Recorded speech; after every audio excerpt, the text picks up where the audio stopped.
Bismillahirrahmanirrahim. Mohon izin karena kita temanya Al-Quran, jadi saya akan mencoba mengurutkan topik bahasan kita sesuai dengan urutan-urutan dari ayat-ayat Al-Quran insyaAllah. Kita mulai pertama terkait dengan kenapa kita diciptakan oleh Allah Subhanahu wa Ta'ala, apa tujuan utamanya, sehingga nanti kita bisa temukan hikmahnya dan korelasinya dengan Al-Quran. Seperti diketahui bahwa seluruh makhluk yang diciptakan oleh Allah Subhanahu wa Ta'ala, baik bernyawa ataupun tidak bernyawa, maka tujuan utamanya, puncak dari misi kehidupannya adalah untuk beribadah kepada Allah Subhanahu wa Ta'ala.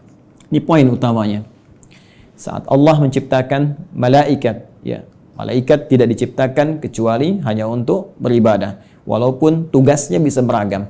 Ada yang bertasbih saja, bertahmid saja, bertakdis saja, Al-Baqarah ayat ke-30. Ada yang kemudian tugasnya memikul arsy saja, ada yang menurunkan wahyu, ada yang kemudian menurunkan rezeki dengan izin Allah. Tapi seluruh puncak dari tujuan penciptaan itu adalah dalam rangka taat kepada Allah Subhanahu wa Ta'ala tanpa maksiat sedikit pun. Quran surah ke-66 ayat yang ke-6. La ya'sunallaha ma amarahum wa yaf'aluna ma yu'marun. Jadi kalau kita ambil misalnya makhluk dalam konteks tertinggi sempurna diciptakan dalam arti tidak ada potensi untuk berbuat maksiat dan selalu ada dalam jalur ketaatan, yaitu malaikat. Malaikat pun tidak diciptakan oleh Allah kecuali tujuan utamanya untuk ibadah. Ya, pun demikian kita kembali kepada manusia ataupun juga dengan jin kalau kita ingin satukan keduanya, ya. Jin tentunya diciptakan sebelum manusia, jadi saya dahulukan, ya, setelah malaikat kemudian jin, saya dahulukan sebelum manusia. Quran surah ke-15 Al-Hijr ayat ke-27. Wal janna khalaqnahu min qablu min naris samum. Ya, sedangkan jin itu kata Allah kami ciptakan sebelum manusia dari materi yang berbeda, dari api yang menyala-nyala. Baik, pun demikian dengan manusia setelahnya. Ya, wa idz qala rabbuka lil malaikati inni khaliqum basyara. Ketika Allah firmankan kepada para malaikat yang sudah tercipta sebelum manusia, pun sebagian kalangan jin yang hadir pada saat itu, kami akan mencipta makhluk baru, bukan malaikat, bukan jin, tapi basyar. Ya, satu dari 5 nama manusia yang umumnya disebutkan dalam Al-Quran pokoknya. Ya, basyar 35 kali disebutkan dalam Al-Quran, menunjuk pada sifat nafsunya. Ins disebutkan 18 kali berpasangan dengan jin, menunjuk pada sifat penampakan dan kelembutannya. Insan disebutkan 65 kali dalam Al-Quran, menunjuk pada totalitas aktivitasnya. Pun demikian dengan An-Nas disebutkan setidaknya 241 kali dalam Al-Quran, menunjuk sifat sosialnya. Dan Bani Adam, ya, disebutkan setidaknya 7 kali dalam Al-Quran, menunjuk genealogisnya yang tersambung pada Nabi Adam alaihissalam. Jadi manusia ketika difirmankan oleh Allah kepada malaikat dan jin, ya wa idz qala rabbuka lil malaikati inni khaliqum basyara. Ya. Jin dan manusia ketika diciptakan tidak lepas dari fungsi ini. Ya, ditegaskan di Quran surah ke-51 digabungkan ayat ke-56. Ya, paling kanan sebelah atas di mushaf standar Allah berfirman, "Wa ma khalaqtul jinna wal insa illa liya'budun." Ya, dan tidaklah aku ciptakan jin dan seluruh manusia itu kecuali tujuan puncak pokok, ya. Tujuan penciptaan itu adalah supaya mereka menjadikan seluruh aktivitasnya sebagai ibadah kepadaku, kata Allah. Ingat harakat akhir di ayat ini bukan pakai fathah. Ya, ya'buduni bukan ya'buduna. Ya, fi'il mudhari'nya di sini berharakat fathah, tapi di sana nanti ada ya yang menunjukkan kepada Allah. Ya, kemudian untuk takhfif dia dihilangkan diganti dengan harakat kasrah. Jadi jelas Allah memberikan kesan yang tegas bahwa seluruh fungsi penciptaan manusia tiada lain seluruhnya dalam rangka beribadah kepada Allah Subhanahu wa Ta'ala. Nah, yang menarik adalah ketika Allah mendeklarasikan dan menginformasikan tentang khususnya manusia, ya, dalam konteks tugasnya untuk beribadah ini, maka diperjelaslah oleh Allah mengenai tempat dan misinya di mana dia akan beribadah, kemudian seperti apa misi yang akan diemban. Jadi sangat menarik, ya. Itu disebutkan di Quran surah kedua Al-Baqarah di ayat ke-30, ya. Paling kiri sebelah atas di mushaf standar. Ya, Allah berfirman, perhatikan kalimatnya, ini sangat indah sekali. Antara penciptaan, pengenalan manusia kepada jin dan malaikat dengan pemberian tugasnya itu dibuka dengan kalimat yang sama, diksi yang serupa, tapi untuk menunjukkan makna yang berbeda. Ya, ingat, karena di Quran tidak ada pengulangan. Ya, ketika disebutkan yang seperti itu, yang serupa, maka kaidah tafsirnya, ya Dr. Amir Faisal, Ustaz Syamsi Ali lebih mengetahui, ya ta'sisan li ma'nan jadid. Ini untuk pengantar kepada makna yang baru, yang tidak sama dengan sebelumnya. Baik, di Quran surah ke-15, ayat ke-28, ketika Allah mencipta manusia digunakan diksi wa idh qala rabbuka lil malaikah. Ya, kemudian ketika memberikan misinya, dan di mana ditempatkan untuk menjalani misi ini, maka dibuka dengan redaksi yang sama. Wa idz qala rabbuka lil malaika. Seakan-akan ingin mengesankan bahwa, hei, saking dahsyatnya penciptaan manusia ini, saking dahsyatnya misi manusia ini, jadi bukan hanya penciptaannya, ya penciptaan manusia ingin menunjukkan tentang dibawanya misi yang sangat agung, sangat dahsyat, sampai-sampai malaikat yang sempurna pun tak berbuat maksiat mesti mengetahuinya. Sampai-sampai jin pun yang dicipta lebih dulu mesti mengetahuinya. Ya, hanya bedanya yang di Quran surah 15 ayat ke-28 Allah menggunakan redaksi Khaliq, ya. Karena itu kita menyebut Allah dengan Sang Khaliq, diambil dari diksi Al-Qur'an. Inni khaliqum basyara, mencipta yang tak pernah ada, ya, sebelumnya, mencipta yang tidak bersandar pada bahan yang ada sebelumnya, beda dengan sifat makhluk yang tercipta. Sedangkan pemberian misinya digunakan kata ja'il. Ya. Inni ja'ilu fil ardi khalifah. Yang di sini menunjuk penciptaannya, yang di sini menunjuk pada pemberian misinya. Kita fokus ke sini dulu dengan cepat. Baik. Baik, Allah dengan tegas, singkat, padat memberikan satu informasi kepada kita semua melalui Al-Qur'an. Kata Allah, aku infokan pada malaikat. Aku infokan pada jin yang sebelum kalian aku ciptakan mereka. Saking tingginya misi kalian, ya. Inni menggunakan taukid, sungguh aku ja'ilun fil ardi, akan menjadikan. Ingat, ja'il menugaskan, khalik mencipta. Setelah ciptaan itu terjadi, karena Allah mencipta mustahil, ya tidak ada fungsinya, mustahil tidak ada tujuannya. Di dalam bahasa Arab, kalau kita sudah membuat sesuatu, kemudian ingin menjadikan, menerangkan fungsinya, apa yang telah dibuat itu, orang Arab menggunakan diksi ja'ala, yaj'alu ja'il. Allah telah mencipta manusia, Quran surah 15 ayat ke-28, dan ingin menerangkan, ini fungsi, misi penciptaan manusia itu. Maka digunakan kata ja'il. Inni ja'ilun fil ardi. Satu, fil ardi. Di poin ini. Ini menunjuk pada tempat. Aku akan menjadikan, memberikan fungsi pada manusia yang telah tercipta itu. Akan menempatkan mereka bertugas, tempatnya bukan di langit. Bukan fis sama, ya. Awas hati-hati, tapi tempatnya di mana? Fil ardi. Ya, yang kita terjemahkan dengan bumi itu. Baik. Khalifah, dan dia akan membawa peran untuk menunaikan tugas ibadah itu sebagai khalifah. Ya. Yang setidaknya punya dua makna pokok. Bisa jadi khalafa yakhlifu, ya, yang saling menggantikan. Artinya kalau satu selesai akan lahir yang lain meneruskan kembali, satu selesai meneruskan kembali, ya, bapak kemudian melahirkan anak, anak melahirkan anak lagi, saling menggantikan. Dan Al-Qur'an memberikan pesan jangan sampai seseorang meninggalkan generasi setelahnya dalam keadaan lemah. Quran surah keempat ayat 9 itu. Wal yakhshal ladzina law taraku min khalfihim dzurriyyatan dhi'afa khafu 'alaihim. Karena itu siapkan generasi terbaik untuk saling menggantikan membawa tugas di bumi. Nanti kalau ada bahasan yang lebih luas kita belajar khusus tentang tema ini, ya. Nanti Allah kasih satu surah khusus yang bukan nabi, bukan rasul, ya, manusia seperti kita, supaya kita tidak berkata ini kan nabi, ini kan rasul. Jadi Allah berikan satu surah yang bukan nabi, bukan rasul, tapi bisa membentuk generasi yang terbaik setelahnya. Yaitu surah ketiga, surah Ali Imran. Imran bukan nabi, Imran bukan rasul, tapi nanti menikah dengan Hannah seperti kita ketahui, melahirkan Maryam. Dan Maryam saat dididik disiapkan, itu nanti bisa jadi pribadi yang lebih baik dibandingkan dengan ibundanya dan ayahandanya. Karena itu Anda temukan surah Maryam surah ke-19, tapi Anda tidak temukan surah Hannah. Ya. Tapi bagaimana keduanya mendidik supaya lahir generasi lebih baik dari orang tuanya. Maryam melahirkan Isa. Isa alaihi salam lebih baik dibandingkan ibu dan kakek neneknya. Ya. Jadi demikian fitrah dalam Al-Quran. Setiap ada generasi mesti lebih baik daripada yang sebelum-sebelumnya.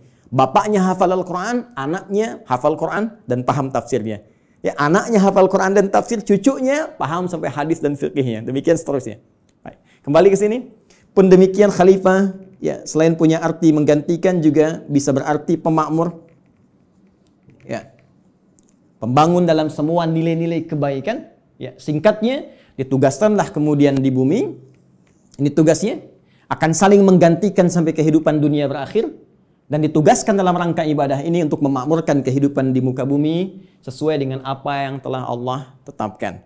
Secara singkat, diberikan pelatihan kemudian di satu tempat, ya, yang disebut dengan Al-Jannah itu di Quran surah ke-2 Al-Baqarah ayat ke-35. Sebelum turun ke bumi, sebelum membawa misi ini, maka ditugaskanlah sementara waktu diberikan pelatihan, ya, di Quran surah ke-2 Al-Baqarah ayat 35.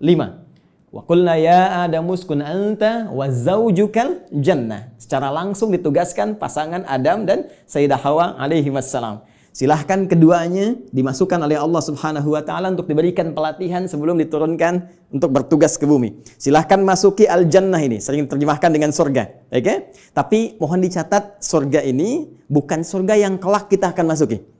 Ya, karena yang kelak kita akan masuki itu jelas keterangannya, mala ainan ra'at wala udhunun sami'at wala khatara ala qalbi bashar. Enggak pernah terlihat, enggak pernah terdengar, ya dari kisah-kisah kita manusia, enggak pernah terfikirkan seperti yang kita lamunkan. Baik, dan yang paling menarik, tidak ada perintah dan larangan lagi, semua kenikmatan. Ya, tidak ada perintah dan larangan lagi, semua kenikmatan. Jadi Ustadz Amir Faisal jangan terlampau soleh, nanti cita-cita masuk surga masih pengen tahajud bisa. Jadi semua kenikmatan, ya. Tapi di sini tidak. Di sini ada ujian. Wala taqraba hadhihi syajara fatakuna minadh dhalimin. Ya, jangan coba-coba engkau dekati pohon ini, ujian pertama. Jadi disebutkan perintah kalau dikerjakan melahirkan kenikmatan, fakula minha ragadan haitsu syi'tuma. Kemudian diberikan larangan. Ini perintah, ada larangan.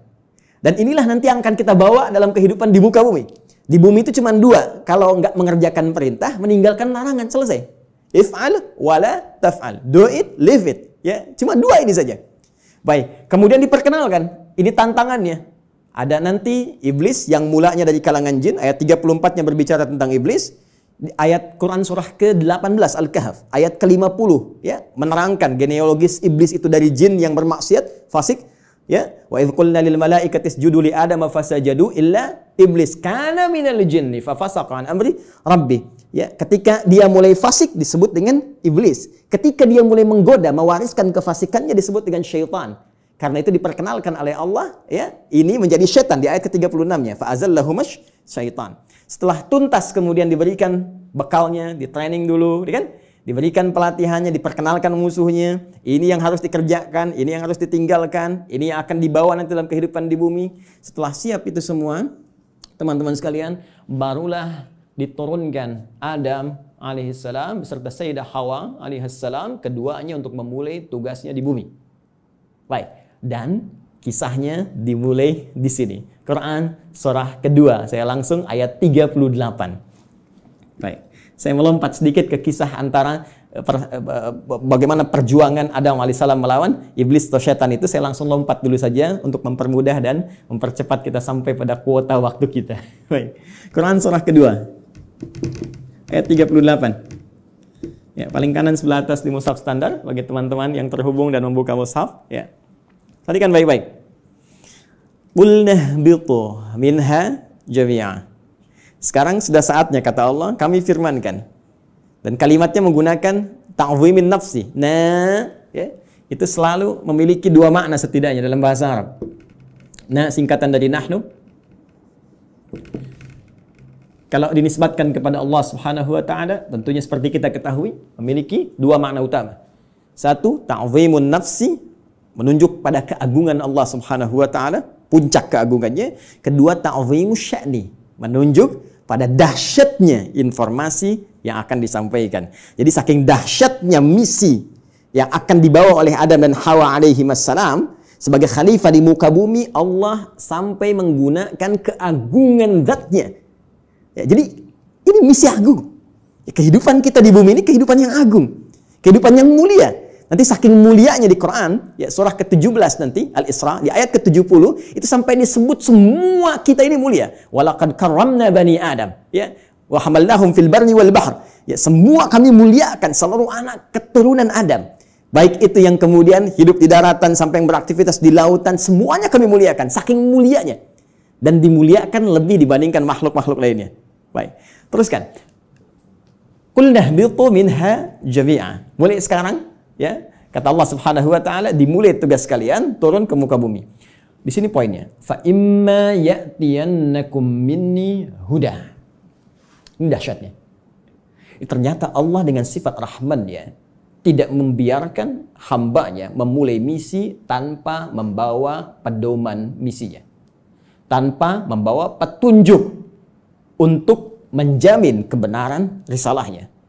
Untuk menjamin terukurnya setiap misi yang ia bawa. Ternyata bersamaan dengan misi yang dibawa itu dan tugas dimulai dalam beraktivitas di muka bumi dengan misi tadi itu, Allah bersamaan dengan itu semua menurunkan satu pedoman kehidupan yang disebut dengan hudan. Ini poinnya. Fa imma ya'tiyannakum minni huda.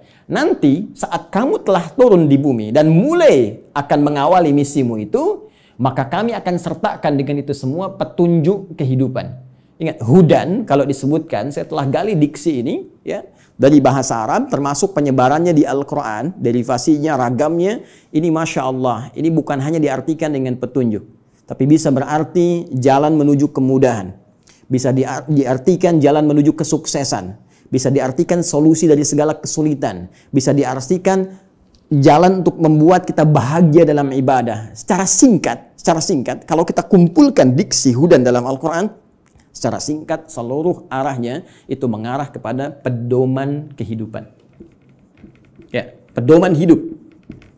Ini yang harus kamu kerjakan, ini yang harus kamu tinggalkan, ini yang harus kamu lakukan. Kamu akan mengalami ini tantangannya, ini solusinya. Itulah hudan. Dan sifat Rahman Allah menjadikan penugasan ini menjadi nyaman untuk dijalani dan terhindar dari segala kegelisahan dan kesedihan. Perhatikan ujung kalimat ayatnya. Fa imma ya'tiyannakum minni huda faman tabi'a hudaya. Kalau nanti petunjuk pedoman hidup ini diikuti saat bertugas di bumi, ya, Adam, Hawa, sampaikan pada anak cucumu, setiap mereka ikuti. Ya, kalian ikuti semua petunjukku ini. Kalimatnya di ujungnya ada ya nisbah kepada Allah. Petunjukku. Jadi ini bukan Nabi Adam yang buat, bukan Sayyidah Hawa yang buat. Ya, Allah yang langsung tetapkan. Fala khaufun 'alaihim wa la hum yahzanun. Allahu akbar. Maka aku jamin, kata Allah, fala khaufun 'alaihim la fala khauf. Ya, selama menjalani misi di bumi ini tidak akan pernah merasakan kekhawatiran, kegelisahan. La khauf, tidak gelisah. Gelisah itu lawannya tenang. Ya, berarti kalau tidak gelisah, tenang. Ya, wala khaufun 'alaihim wa la hum yahzanun. Yahzanun, sedih. Lawannya senang. Allahu akbar. Ya, lawan dari sedih, senang. Ini sangat menarik. Jadi ketika Allah menugaskan Adam alaihissalam, ya, kemudian beserta pasangannya Sayyidah Hawa alaihissalam untuk kemudian berkembang di muka bumi, melahirkan anak keturunan disebut dengan Bani Adam nanti, ya kan? Ternyata semua misi itu misi yang menyenangkan dan misi yang menenangkan. Jadi kalau dibawa ke rumah tangganya senang, tenang. Dibawa ke kantor, di kantor tenang, senang. Dibawa ke tingkat kehidupan sosial, senang, tenang. Jadi ternyata tugas di bumi ini tugas yang menyenangkan. Tugas yang menenangkan, menenangkan dan menyenangkan. Jadi kalau ada orang yang hidup di bumi selalu gelisah, ya, selalu merasa tidak senang, ini menunjukkan boleh jadi kehidupan ini tidak disertai dengan pembacaan pada pedoman hidupnya. Ini yang disebut dengan hudan. Nah, teman-teman sekalian, menariknya setiap berganti generasi, ya, karena Adam itu alaihissalam selain nabi, beliau juga manusia. Ya, nabi punya fitrah kenabian, manusia punya fitrah kemanusiaan.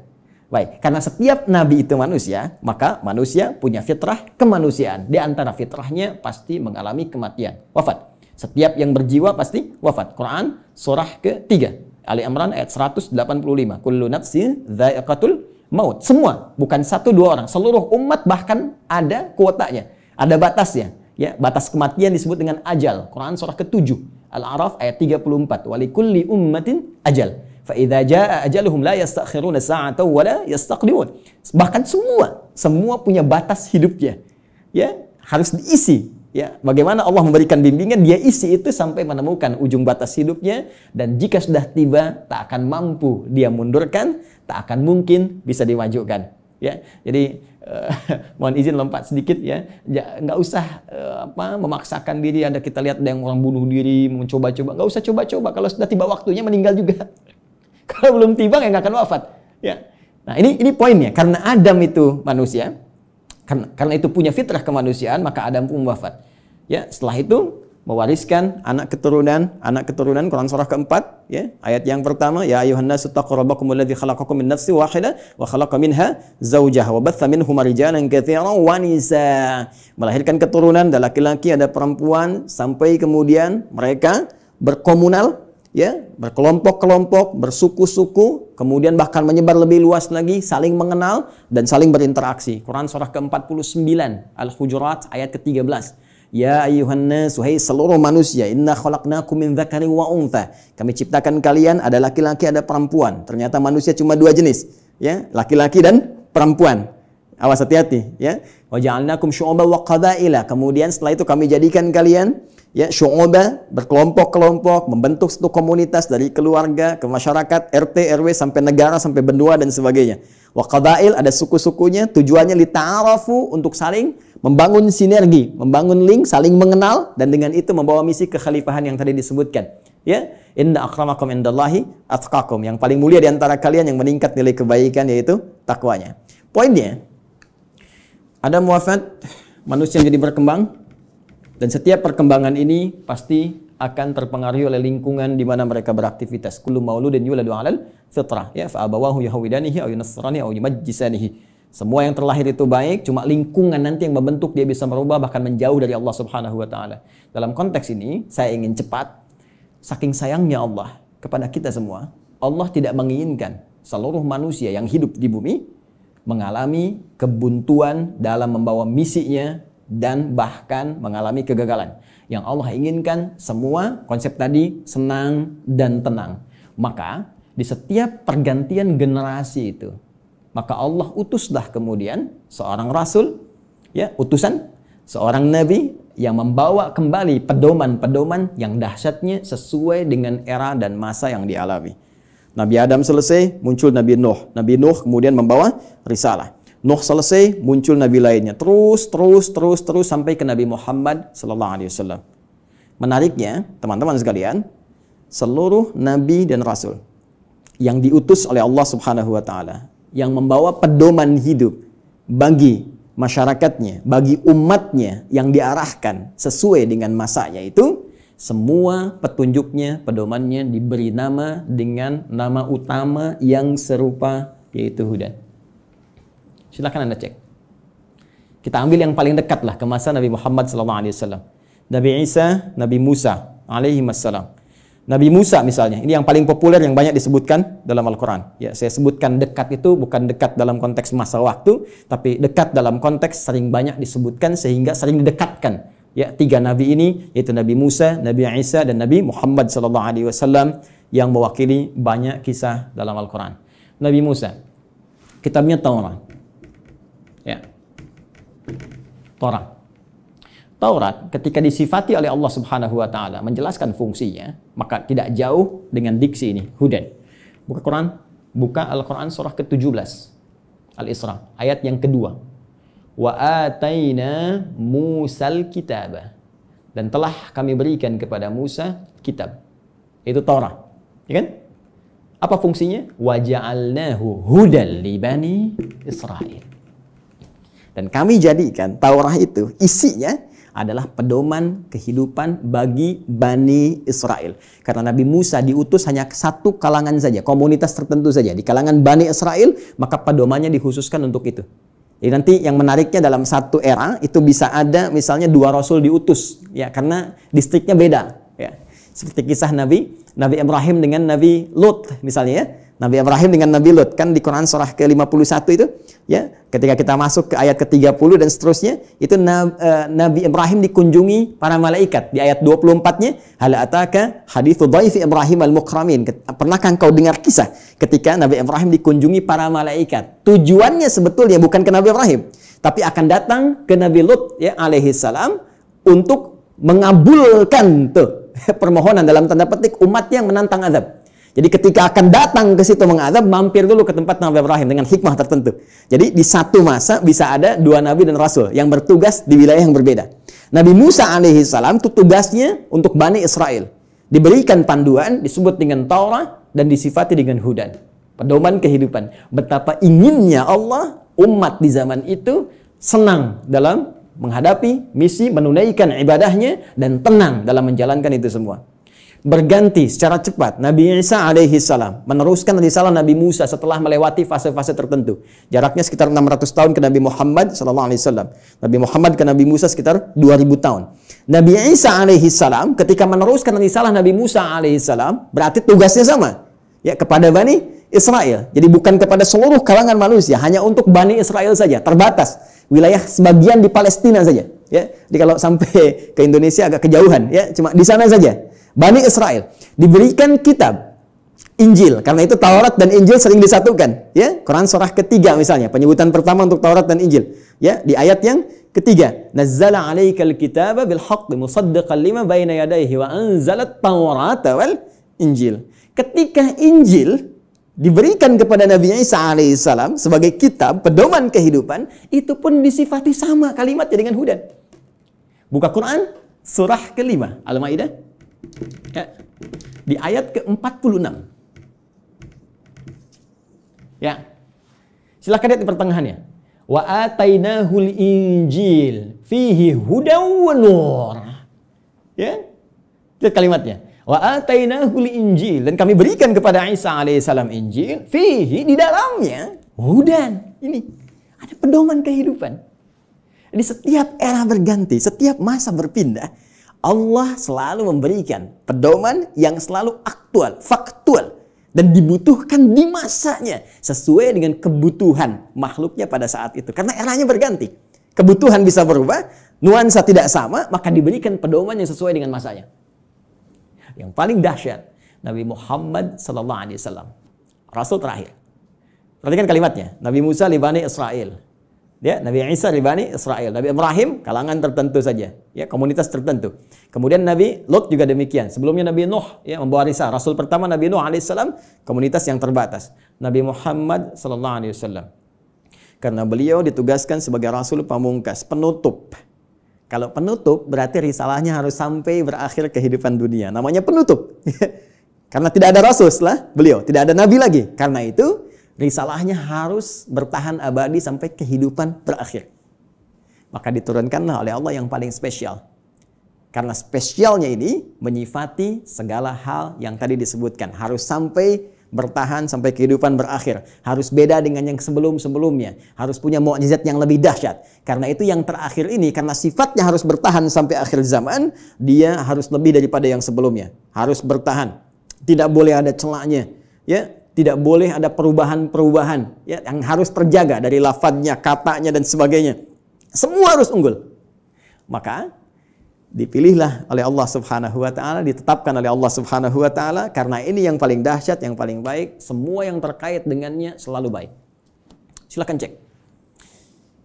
Yang dipilih turun membawa risalah ini, membawa wahyu ini, ya, teman-teman sekalian, dari kalangan malaikat Jibril alaihissalam. Ketika dipilih langsung naik statusnya menjadi Sayyidul Malaika, Ruhul Amin. Nabi Musa punya teman, setiap rasul di bumi punya teman rasul dari langit. Nabi Musa punya teman Malakul Maut. Ya. Baik, Nabi Muhammad SAW punya teman malaikat Jibril. Malaikat Jibril ketika ditugaskan menyampaikan risalah yang akan dibawa pada Nabi Muhammad SAW, maka langsung naik status jadi Sayyidul Malaika. Diturunkannya, teman-teman sekalian, di hari Jumat. Ya, hari Jumat, harinya naik status langsung menjadi apa? Sayyidul Ayyam.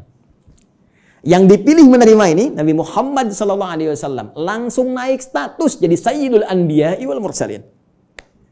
Bulannya, ya, bukan main-main. Bulannya bulan Ramadan. Ya, bulan Ramadan. Perhatikan baik-baik. Jumat naik status, Jibril naik status, Muhammad SAW naik status. Bulannya Ramadan langsung naik status jadi Sayyidus Syuhur. Bulan yang sangat dimuliakan. Saking mulianya, hanya turun satu malam yang penuh dengan keberkahan hanya di bulan itu saja. Untuk apa? Untuk mengagungkan risalah terakhir yang dibawa. Karena itu nanti surah ke-97, surah yang menyebut keutamaan malam Al-Qadar itu akan disandingkan dengan turunnya wahyu yang sangat istimewa untuk menunjukkan keagungan risalah dan wahyu terakhir yang akan diturunkan pada Muhammad SAW. Tiada lain, tiada bukan, itulah Al-Quran. Inna anzalnahu fi Lailatul Qadar. Ya, sungguh dengan segala keagunganku aku akan berikan informasi yang sangat dahsyat. Inna, aku tegaskan, aku kuatkan, ya, anzalnahu fi Lailatul Qadar. Kami turunkan Al-Qur'an itu di malam Al-Qadar. Baik, teman-teman sekalian, fokus di sini. Apa kaitan Al-Qur'an dengan hudan itu? Kita kuatkan kembali dengan Quran surah kedua ayat 185. Paling kiri di pertengahan di mushaf standar. Ya. Quran surah kedua ayat 185. Karena yang paling dahsyat, ya, karena ini yang paling istimewa, dan untuk seluruh manusia tanpa batasan, maka redaksinya mesti beda. Perhatikan kalimatnya.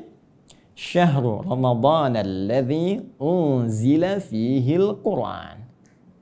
Ya, di bulan Ramadan yang kalian menunaikan puasa itu, saat itulah diturunkan Al-Quran. Tadi kita katakan, tak sepakati Al-Quran turun di bulan yang sangat mulia yaitu Ramadan. Quran surah kedua ayat 185. Allah perkenalkan nama kitab wahyu, pedoman hidup yang diturunkan pada Nabi yang paling istimewa untuk semua manusia sampai akhir zaman, yaitu Al-Quran. Apa tujuan Al-Quran diturunkan? Teruskan ayatnya. Hudal linnas. Tetap tidak akan terpisahkan dari diksi ini, hudan. Dan dahsyatnya bukan libani kita, li umat kita, linnas. Ini poinnya. Ini bedanya. Kata Allah diturunkan di waktu yang sangat istimewa itu, ya, Al-Quran tujuan utamanya untuk menjadi pedoman hidup. Pedoman hidup. Pedoman hidup artinya pedoman yang dibawa dalam kehidupan. Ya, Anda mau zoom saja sekarang, tak tahu pedomannya, Anda nggak bisa zoom. Itu yang simple. Sekarang Anda mau hidup yang lebih kompleks kita jalani, nggak bawa pedoman, ya nggak, mustahil kita jalani dengan tenang. Mustahil kita akan jalani dengan benar. Ya, jadi ini pedoman kehidupan kita. Artinya semua yang dialami dalam kehidupan itu ada di sini sih ya, Al-Quran. Dan dahsyatnya linnas, untuk semua manusia tanpa batas. Perhatikan diksi Al-Quran. Al-Quran tidak menyebutkan bashar, ya, yang menunjuk pada nafsu, kecenderungan bagaimana mengelola nafsu dan bagaimana keadaan tampilan fisik yang baik. Tidak menyebut tentang al-ins, tunggal. Tidak menyebut insan, ya. Tidak menyebut juga Bani Adam, tapi menyebutkan dengan kalimat yang luas sifatnya dengan diksi universal. Linnas, untuk semua manusia yang pernah hidup di bumi. Ya, di era Nabi Muhammad SAW sampai dengan kehidupan berakhir. Jadi ternyata semua misi hidup kita, aktivitas kita, dari bangun tidur sampai dengan tidur lagi, setiap kita beraktivitas, dari semua tantangan yang kita hadapi, baik itu sedang sendiri ataupun sedang berpasangan, berumah tangga, berkehidupan sosial, itu ada di sini semuanya. Baik, mohon izin. Sampai di sini bisa disimak ya, bisa dipahami. Baik, saya mohon maaf saya terlalu cepat. Al-Imam Syamsi Ali, Al-Ustaz. Tidak, Ustaz. Tidak ya? Masih ada waktu? Masih silakan. Masih, Ustaz, masih. Oh, masih. Karena ini baru mukaddimah ini. Fadhal, Ustaz. Fadhal ini semakin haus kita. Baik, mohon maaf Mbak Ima ya, ini baru mukaddimah ini. Kita belum turunkan jadi pedoman. Ya, baik. Jadi sampai di sini teman-teman sekalian, kita bisa memahami bahwa ternyata semua isi kehidupan kita ada di sini. Ya. Silakan kalau tidak percaya, kita cek, ya. Mohon izin nggak perlu dicatat ya, karena ini direkam, nanti bisa diulang kembali. Saya baca dengan cepat karena keterbatasan waktu. Ya. Bahkan kita dari sejak mulai terlahir, ya, sampai kita wafat, sampai pasca wafat, itu semua diinfokan di sini. Ada semuanya. Dan silahkan bandingkan dengan kitab apapun yang ada di muka bumi sampai dengan saat ini. Tidak akan ada yang pernah seperti Al-Quran. Ya, saya berikan 3 saja yang sangat menarik ya. Pertama, seluruh hal yang akan kita alami sudah dirangkum dengan sempurna dalam Al-Quran dan nanti dijelaskan detailnya oleh Nabi Muhammad SAW. Nanti bagian terakhir saya kaji dan kita akan sama-sama nikmati bersama. Ya, saya beri contoh misal. Mohon maaf, sejak masa dalam kandungan itu Al-Quran sudah menerangkan ya bagaimana proses yang terjadi dalam kandungan. Detail secara fisiknya, secara umum disampaikan di Quran misalnya surah ke-22 di ayat yang kelima. Bahkan pergerakan janinnya secara umum ya dari mulai kandungan lemah ke berat sampai diisi apa doa yang harus dibacakan, apa yang harus dilakukan supaya nanti bayinya terlahir dalam keadaan baik. Disebutkan di Quran surah ke-7 ayat 189. Bahkan diberikan bocoran antara hubungan kita membangun komitmen dengan Allah yang akan menuhankan Allah sejak saat ruh kemudian ditanamkan sampai kita terlahir sampai wafat. Quran surah ke-7 ayat 172.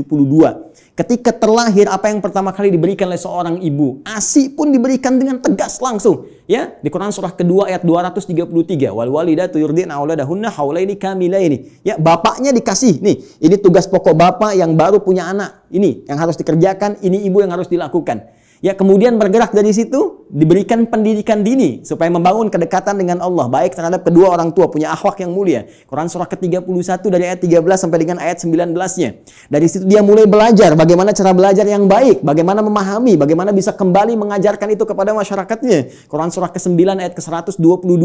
Kemudian diberikan sifat, jangan sampai dia belajar lupa dengan Tuhannya, harus seimbang antara iptek dengan imtaknya. Itu ada di Quran, teman-teman sekalian, di surah Al-Mujadalah, ya. Di ayat yang ke-11, kemudian setelah itu dia berkembang lagi.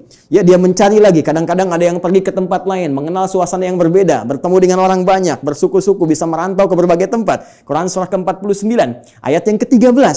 Setelah itu tiba-tiba dia mengenal seseorang ya untuk mendapatkan pasangannya. Boleh, karena setiap kamu dicipta berpasangan. Quran surah ke-51 ayat ke-49. Bagaimana mengenal pasangannya? Diarahkan oleh Allah. Hei, jangan lama-lama. Kalau sudah kenal, lamar dia. Berikan ya bagian yang terbaik untuk maharnya. Quran surah ke-4 ayat ke-4. Lakukan pernikahan. Quran surah ke-30 ayat ke-21. Bahkan saat akan menikah pun dijelaskan oleh Allah. Nanti kamu belajar dulu di rumah tangga supaya nggak kaget. Ini tugasmu laki-laki begini, tugas perempuan begini. Quran surah ke-4 ayat 34. Bahkan kalau ada persoalan begini cara menyelesaikannya sampai di ayat ke-35-nya. Kemudian diberikan tugas, ayah, kamu akan mulai mencari nafkah. Begini cara mencari nafkah yang standar. Quran surah kedua ayat 168. Kalau kamu ingin cepat, baru bergerak sedikit, rezekimu diberikan keberkahan. Quran surah kedua ayat 172. Kalau kamu belum bergerak, mengamalkan amalan ini, Allah berikan kemudahan rezeki kepadamu. Quran surah ke-7 ayat ke-96. Tapi jangan khawatir, ketika engkau bisa mensyukuri semua nikmat itu akan tambah nikmatnya. Quran surah ke-14 ayat ke-7. Tapi kamu jangan lupa, kamu bekerja mungkin akan mengalami tantangan. Ada yang tidak suka, ada yang akan menyingkirkan, menyungkurkan, ada tantangannya.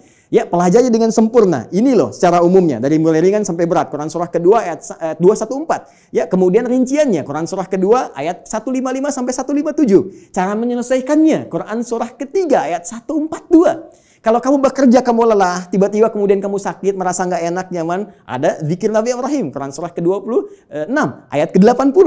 Kalau penyakitnya berat, kata dokter mustahil sembuh, nggak ada yang mustahil. Amalkan zikir Nabi Ayub, saya sembuhkan seperti saya sembuhkan Ayub. Quran surah ke-21, ayat 83 sampai 84. Tugas seorang istri, ya, bisa merawat anaknya. Kadang-kadang tidak mudah itu semua. Ada yang berkata, bagaimana mendidik dengan baik? Quran surah ke-17, ayat 23 sampai dengan ke-27-nya. Sampai mereka dewasa, sampai usia 40 tahun, masih diberikan amalan untuk bakti pada kedua orang tuanya. Quran surah ke-46 di ayat yang ke-15. Sampai kemudian hidup lebih jauh lagi. Sampai tiba-tiba ada dalam keadaan pikunnya. Ya, Quran surah ke-22 ayat yang ke-5 itu di bagian bawahnya. Sampai kemudian setelah itu dijelaskan oleh Allah. Kalau kamu akan nanti wafat, pasti kamu wafat. Siapkan cara wafatmu supaya indah. Kamu hidup untuk tenang. Wafat pun harus tenang. Turun Quran surah ke-89 ayat 27 sampai 30. Ya ayat Tuhan nafsun mutmainnah. Kamu saya berikan hidup di dunia untuk tenang. Wafat pun harus tenang. Ya, kemudian setelah itu apa yang terjadi? Anda akan mengalami situasi di alam kubur, dijelaskan lagi. Ya, bahkan jelas. Afala ya'lamu idza mu'tarama fil kubur. Setelah itu disampaikan situasi di dalamnya. Bisa kamu siapkan sejak di dunia.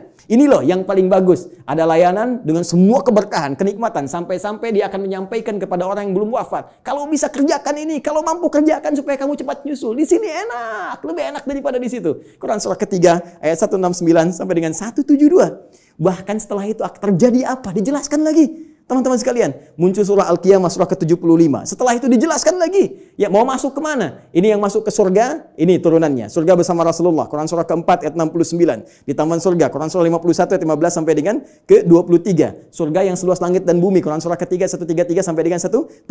Surga yang kelas biasa tapi nikmat, Quran surah ke-2 ayat ke-25. Supaya kita membawa persiapan untuk mendapatkan itu semua. Kalau gagal pun dijelaskan lagi.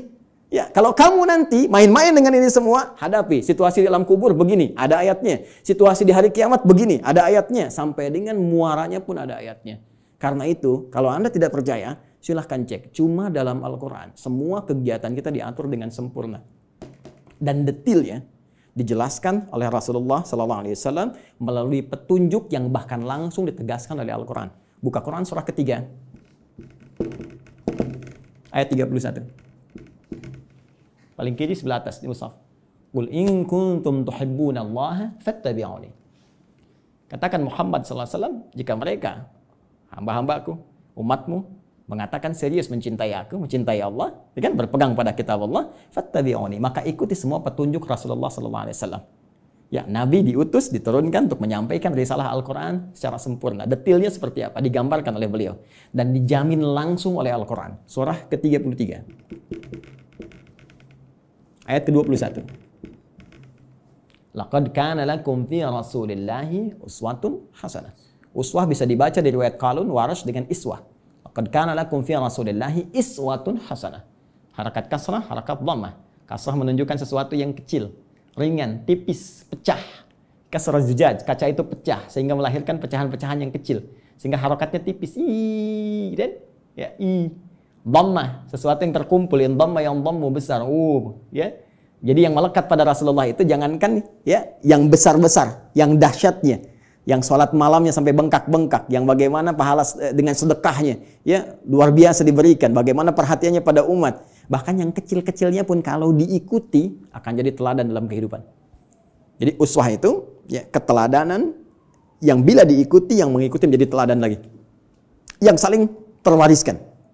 Jadi ketika kita mengamalkan isi Al-Quran dengan petunjuk yang disampaikan oleh Rasulullah SAW, maka secara otomatis kata Allah, hidup kita pun selain menjadi tenang, nyaman, akan jadi teladan di masanya. Silahkan cek. Nabi wafat, sahabat jadi teladan. Sahabat wafat, tabi'in jadi teladan. Sampai sekarang kita kenang. Semua yang mendekat kepada Al-Quran, demi Allah saya katakan, jika mendekatnya dengan cara yang benar, pasti akan mendapatkan semua kenikmatan yang dijamin tadi. Sekarang bagian terakhirnya, mohon izin dengan cepat sekali, bagian terakhirnya. Bagaimana kita mengeluarkan petunjuk Al-Quran ini? Sehingga menjadi pedoman dalam kehidupan. Ternyata sekarang itu begitu mudah. Dulu zaman Rasulullah, sahabat berjuang. Ya, mengatasi banyak persekusi, bahkan ada yang dieksekusi dan sebagainya. Bahkan belum ada media seperti sekarang, ya. Ada yang tinggal ngeklik saja keluar informasinya dan sebagainya. Tadi Ustaz Amir Faisal sudah menyampaikan, ya, perjuangannya sangat berat. Tapi yang paling menarik, ternyata dari perjuangan yang sangat berat dan dahsyat itu yang terwariskan pada generasi setelahnya. Zaman sahabat banyak menghafal, mengajarkan, menyebar, tabi'in menghafal dan seterusnya. Itu membawa manfaat yang besar bagi kehidupan kita. Karena semua detil penjelasan dari Al-Quran ini ternyata sudah dirinci langsung selama kurang lebih 23 tahun melalui seluruh keterangan yang melekat pada Rasulullah SAW. Baik dari perkataannya, perbuatannya, tindakannya, sifat, sikap, dan segala bahkan diamnya disebut dengan takrir.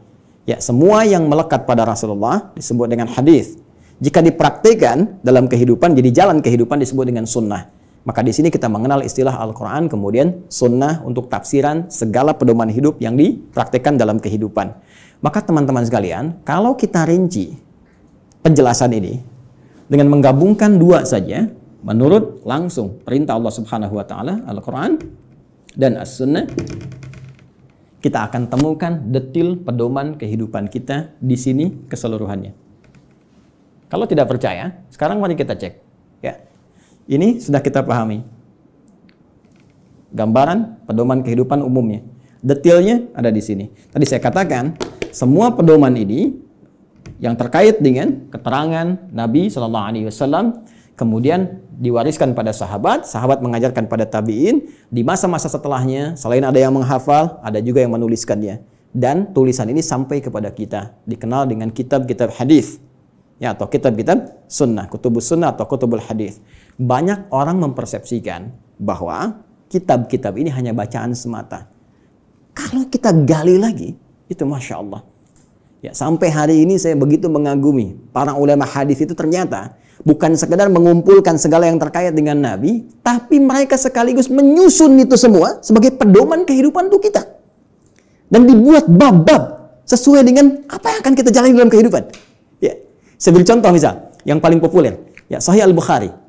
Ya, Sahih Al-Bukhari itu kan nama aslinya, masih ingat? Ya, Al-Jami' As-Sahih Al-Musnad Al-Mukhtasar min umuri Rasulillah sallallahu alaihi wasallam wa sunanihi wa ayyamihi.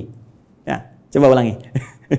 Al-Jami' As-Sahih. Ya, kitab hadis kan umumnya ada 4 kan? Ya, ada Jami', ada Sunan, ada Musnad, ada Mu'jam kan? Ya, dan setiap penamaan ini ada makna. Al-Jami' itu kumpulan yang komprehensif. Umum, sifatnya masih luas, ya, mencakup segala aneka kegiatan.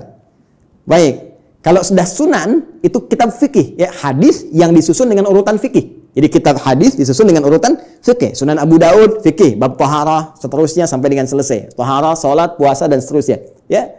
Musnad disusun berdasar periwayatnya. Anda ingin belajar berapa hadis dari Sayyidah Aisyah, pengen seperti Sayyidah Aisyah, keluarkan dari Musnad Sayyidah Aisyah. Ya, tadi ingin belajar anaknya pintar, keluarkan misalnya Musnadnya Ibnu Abbas radhiyallahu taala anhuma. Mu'jam berdasar urutannya, Mu'jam At-Tabrani misalnya, ya. Baik. Tapi ketika kita baca Al-Jami' secara umum, ya, tuntunan kehidupan dari mulai bangun tidur sampai dengan tidur kembali. Al-Jami', kata Imam Al-Bukhari, Al-Jami', saya susun kitab ini dengan materi yang cukup luas, tuntunan kehidupan yang bersumber dari Nabi. As-Sahih, isinya sahih semua, saya pastikan saya cari. Ya, Al-Musnad, tersusun sanadnya sampai ke Rasul. Si A, si B, si C disebutkan sampai ke Nabi. Al-Mukhtasar, isinya nggak bertele-tele, langsung kepada esensinya. Ini keterangan dari nabinya. Kalau butuh penjelasan, saya jelaskan sedikit. Min umuri Rasulullah sallallahu alaihi wasallam. Saya tuliskan di sini terkait dengan seluruh kegiatan Rasulullah yang bisa saya dapatkan dan saya tuliskan. Karena nanti yang tak mampu Imam Al-Bukhari sampaikan, nanti Imam Muslim datang melengkapi. Ya, sehingga disebut Sahihain.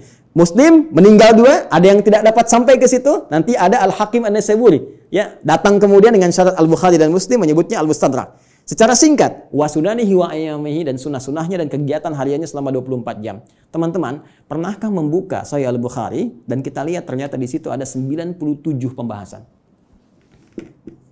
97 kitab. Kalau bahasa kita sekarang bab, dinamakan kitab, di bawah kitab ada bab lagi. Dari 97 bagian ini, itu ternyata ini petunjuk kehidupan kita. Penjelas dari apa yang Allah sampaikan melalui Rasulullah SAW. Ya, setelah kitab Bad'ul Wahyi menetapkan risalah Nabi Muhammad SAW, bagaimana ciri-ciri seorang Nabi, seorang Rasul, supaya nanti tidak ada yang ngeklaim di kemudian hari ada Nabi baru, Rasul baru. Ya, dijelaskan. Orang kalau baca Sahih Al-Bukhari, kitab pertama selesai. Sudah, nggak akan ada lagi ketika ada info ini ada Nabi baru, sudah lewat tuh. La Nabi ya ba'di. Ya, ini kan yang aneh begini. Kalau ada ngaku Nabi itu nggak aneh. Karena Nabi sudah mewanti-wanti, la Nabi ya ba'di. Nanti kelak akan ada ngaku Nabi. Ya, kalau ada begitu lah langsung tolak aja, nggak ada Nabi setelah Rasulullah. Ya, ya. Jadi kalau ada yang ngaku itu nggak usah aneh. Yang aneh itu setiap ada yang ngaku ada pengikutnya. Itu masalahnya. Ya. Jadi kalau kita belajar bab pertama selesai menetapkan risalah Nabi, ya. Dan ini pun dahsyat. Di antara maksudnya untuk memberikan kekuatan argumentasi bahwa semua keterangan ini disampaikan oleh seorang yang mendapatkan risalah langsung dari Allah, yaitu Nabi. Buktinya begini. Dan Kitabul Iman ada 57 hadis. Anda sering bertanya, iman saya sering naik turun, kayak lift. Ya, kalau naik saya semangat ibadah, kalau turun jangankan salat sunnah, salat wajib kadang-kadang juga ada rasa malas. Bagaimana men-charge itu semua supaya semangat lagi? Kitabul Iman. Kitabul Ilmi, ya, Ustaz Amir Faisal, putranya mau belajar melanjutkan ke Mesir, ya, dan teman-teman yang lain, ada Kitabul Ilmi setelahnya. Bisa dikeluarkan bagaimana petunjuk pedoman belajar langsung dari Nabi. Dan dahsyatnya di Sahih Al-Bukhari ini tidak dimulai satu hadis kecuali dengan ayat Qur'annya dulu. Ini ayatnya, ini hadisnya. Silahkan cek. Kitabul Bai', teman-teman yang pebisnis. Ya, silahkan. Yang berniaga, yang berbisnis, keluarkan Kitabul Bai'. Kitabul Tijarah. Ya, kitabnya Kitabul Bai', turunannya turunan tentang bisnis. Di pemerintahan, diplomasi, birokrasi, Kitabul Imarah. Ya, sekarang masa pandemi, ya teman-teman keluarkan. Ada Kitabul Wabah, tentang bab wabah, taun. Ada semua. Dan kalau kita jeli lihat lagi, demi Allah saya katakan, hanya di Islam yang semua tuntunan kehidupan dari bangun tidur sampai tidur lagi ada pedomannya. Silahkan cek. Ya, bangun tidur ada doanya. Silahkan cek. Bandingkan dengan keyakinan manapun. Cuma di Islam. Ini kita dalam konteks ilmiah ya, sedang berargumentasi. Jadi kalau nanti di soal kita berargumentasi. Ya, jangan diadukan, tapi kita didiskusikan. Ya, baik. Sekarang lihat, bangun tidur ada doanya. Ya, dan doa itu jangan salah. Doa itu bukan kalimat formalitas yang kita ucapkan untuk menjadikan sesuatu hanya sebagai ibadah semata. Bukan hanya itu. Tapi isi doa itu pedoman bagaimana kita menjalaninya. Bangun tidur apa yang harus dilakukan? Ya, buka misalnya di Abu Daud. Nomor hadis 1367 dari Ibnu Abbas radhiyallahu taala anhuma ketika menginap di rumah Sayyidah Maimunah radhiyallahu taala anha. Beliau menyimak Nabi bagaimana Nabi bangun di malam hari untuk mengikuti salat malamnya. Kata beliau, kana Nabi sallallahu alaihi wasallam idza istaiqadha min naumi, adalah kebiasaan Rasulullah SAW apabila bangun dari tidurnya. Fajalasa, beliau duduk sebentar. Pamasaha biyadihi min athari naumi, kemudian menghilangkan bekas ngantuk dengan tangan yang beliau duga bersih. Ya, jadi dihilangkan dulu. Jadi bukan langsung baca doa saat ngantuk begini. Bangun jam 3:30 masih ngantuk begini, ketika sadar lagi jam 6 udah hilangkan lu ngantuknya. Baru setelah itu faqara akhirah khawatim surah Ali Imran, membaca 10 ayat terakhir surah Ali Imran, baru baca doa. Alhamdulillahilladzi ahyana ba'da ma amatana wa ilaihin nusyur. Ditegaskan lagi nanti di Al-Bukhari itu nomor hadis 181 nanti, ya, oleh siapa? Mu'adz bin Jabal, ya, dan Jundub bin Junadah. Nanti menyampaikan risalah hadis terkait doa bangun tidur. Bukankah isi doa bangun tidur itu pedoman kehidupan? Silahkan cek lagi. Alhamdulillahilladzi ahyana ba'da ma amatana. Saya bersyukur padamu ya Allah yang telah memberikan kesempatan kembali pada saya untuk menjalani kehidupan. Padahal engkau bisa wafatkan aku dalam tidur tadi. Ya. Wa ilaihin nusyur. Perhatikan, sering diterjemahkan dengan dan kepadanya akan kembali. Hei kawan, nusyur dari kata nasyara, artinya beraktivitas untuk mencari bekal pulang. Ya, Anda menyebar. Yang dari Makassar, dari Sumatera, dari Papua, dari Kalimantan bisa datang ke Jakarta untuk mencari bekal supaya bisa mudik pulang. Ramadan pulang mudik. Itu bahasa Arab disebut dengan nasyara yansyaru. Kalau menyebar luas disebut intasyara yantasyiru. Menyebar. Untuk pulang kampung. Kita pun akan pulang. Ya.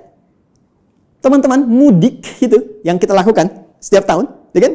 Itu kan bahasa Arab jelas. Ya.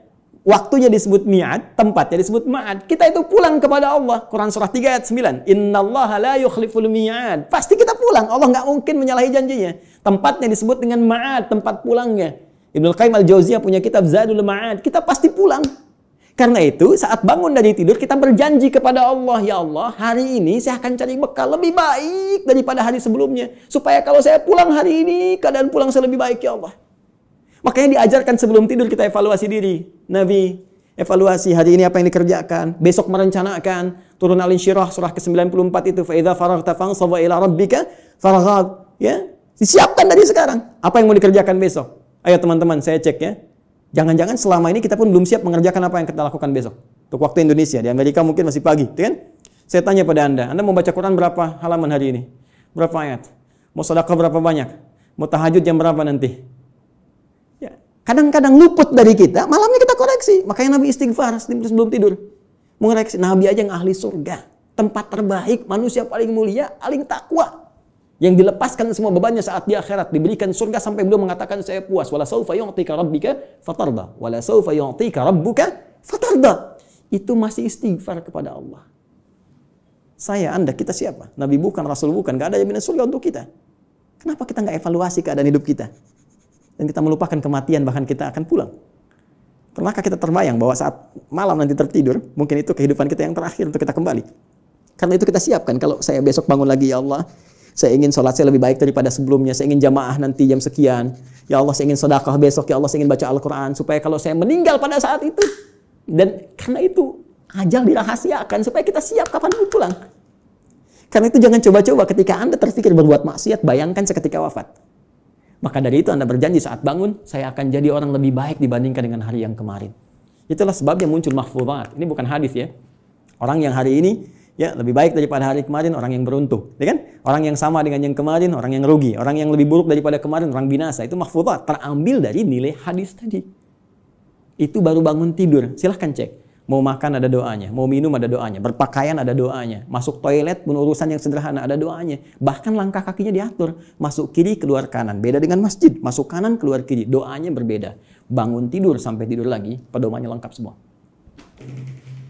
Pertanyaan saya, dari sekian banyak kebaikan yang telah Allah tampilkan kepada kita, berapa yang telah kita keluarkan dalam kehidupan? Saya punya dugaan yang kuat, jangan-jangan persoalan kehidupan di muka bumi ini tak mampu kita tuntaskan, bukan karena kita nggak pintar. Mohon maaf, bukan karena kurang gelar. S1, S2, S3, sampai dapat gelar, misalnya pengajaran tertinggi, profesor, dan sebagainya. Bukan karena kurang harta. Tapi mungkin Anda kurang dekat dengan Allah. Kita kurang baca pedomannya. Kurang takwa. Semua kesimpulannya mengerucut kepada takwa. Takwa membangun kedekatan yang paripurna dengan Allah. Karena itu banyak ibadah diarahkan kepada takwa. Puasa la'allakum tattaqun. Salat dibuka dengan takwa. Hudal lil muttaqin alladzina yu'minuna bil ghaib wa yuqimunas shalah. Haji takwa. Wa tazawwadu fa inna khairaz zadi taqwa. Wa may yattaqillaha yaj'al lahu makhraja wa yarzuqhu min haitsu la yahtasib. Itu puncaknya. Siapa yang mampu mendekatkan diri kepada Allah Subhanahu wa taala dengan takwanya, dengan menjalankan semua isi pedoman-pedoman yang Allah turunkan, maka Allah akan lepaskan dari semua kesulitan hidup, bahkan mengirimkan rezeki dari sisi yang tidak dia duga. Inilah pedoman kehidupan kita, inilah Al-Quran, dan inilah jalan yang tidak mungkin kita hindari, karena ini satu-satunya pedoman yang bisa mengantarkan pada kenikmatan di 3 alam. Dunia, alam kubur, sampai akhirat. Terakhir, sebagai penutup, teman-teman sekalian, saking dahsyatnya Al-Quran ini, Allah ingin membuktikan kepada kita kebenarannya. Al-Quran tidak diturunkan di Romawi yang sudah maju pada saat itu. Bukan di Persia yang sudah punya kekaisaran yang dahsyat. Ya, kalau sekarang diibaratkan Amerika misalnya, Soviet, atau sekarang jadi Rusia dan seterusnya, atau Cina bahkan, kan? Tidak turun di Romawi, tidak turun di Persia. Tapi Allah turunkan di tempat yang paling jauh dari segala titik kemuliaan. Tidak kenal segala titik kebaikan-kebaikan. Ilmu pengetahuan jangan diharapkan tumbuh. Ya, dengan sempurna, dengan baik. Jauh tertinggal, karena itu disebut dengan jahiliyah, menggabungkan nama bahkan dengan sifatnya. Tapi tahukah Anda, ketika Al-Quran diturunkan di umat jahiliyah itu bisa mentransformasikan mereka berubah menjadi khairu ummah. Sampai turunnya Quran surah ketiga ayat 110 itu. Paling kiri sebelah atas di mushaf. Kuntum khairu ummah. Silahkan Anda cek. Semua yang belajar dari Nabi, dari 40 orang fase Mekah, sampai menyebar ke Madinah, sampai bertebaran ke seluruh muka bumi, tidak pernah ada satupun sahabat Nabi membawa risalah Al-Quran, kecuali membawa kesuksesan dan misi terbaik kemakmuran di muka bumi. Silahkan cek. Nabi sampai selesai tugas di Madinah punya 12.000 sahabat. Punya 38 panglima dari 12.000 itu. Kekuatan satu panglimanya bisa menaklukkan Persia dan Romawi. Ya, bisa mengalahkan segala jenis racun. Setiap satu sahabat ekspedisi menjadikan Islam terbawa dengan warna yang sangat indah, diterima bahkan tanpa kecamuk peperangan yang berarti. Amr bin As ekspedisi dari Afrika Utara sampai dengan ke Syam. Sekarang cek, Mesir, Libya, Tunisia, Maroko, Aljazair sampai dengan ke Syam. 4 negara sekarang. Ya, Libanon, Palestina, kemudian Yordania, kemudian Syria. Silahkan cek, Muslim yang baik. Sa'ad bin Abi Waqqas, ya, waktu ikut ekspedisi mau ke Cina, singgah di Baros, 414 km dari kota Medan. Jadinya Nusantara. Indonesia, Malaysia, Filipina bagian selatan, Thailand selatan, Brunei Darussalam, ya, Masya Allah Rakhin, sukunya dari Rakhinya itu yang sekarang. Semua indah, baik. Di mana kita sekarang? Dan keilmuannya nggak nanggung, silahkan cek. Ya, Al-Ghazali, Al-Battani, Al-Kindi, Al-Farabi, ya, silahkan cek. Semuanya sukses. Jadi mau jadi ilmuwan, sukses. Mau jadi diplomat, sukses. Jadi birokrat, sukses. Semua itu tercantum dalam Al-Quran. Dan satu-satunya kitab yang tidak pernah mengalami perubahan. Zaman Abu Jahal dulu dibaca Alif Lam Mim, sekarang pun tetap Alif Lam Mim. Silakan, strukturnya sempurna, segalanya sempurna. Itulah Al-Quran. Tinggal pertanyaannya, tantangan langsung dari Allah, sejauh mana kita bisa meyakini semua ini untuk menerapkan pedoman tadi, mempelajarinya, mengamalkannya dalam kehidupan kita sesuai dengan kebutuhan kita. Membaca, baik. Memahami, mulia. Menghafalkan, dahsyat. Tapi intinya, tidak harus dituntut untuk bisa memahami seluruh isinya. Cukup Anda sekarang, maaf sekali, yang pokok apa?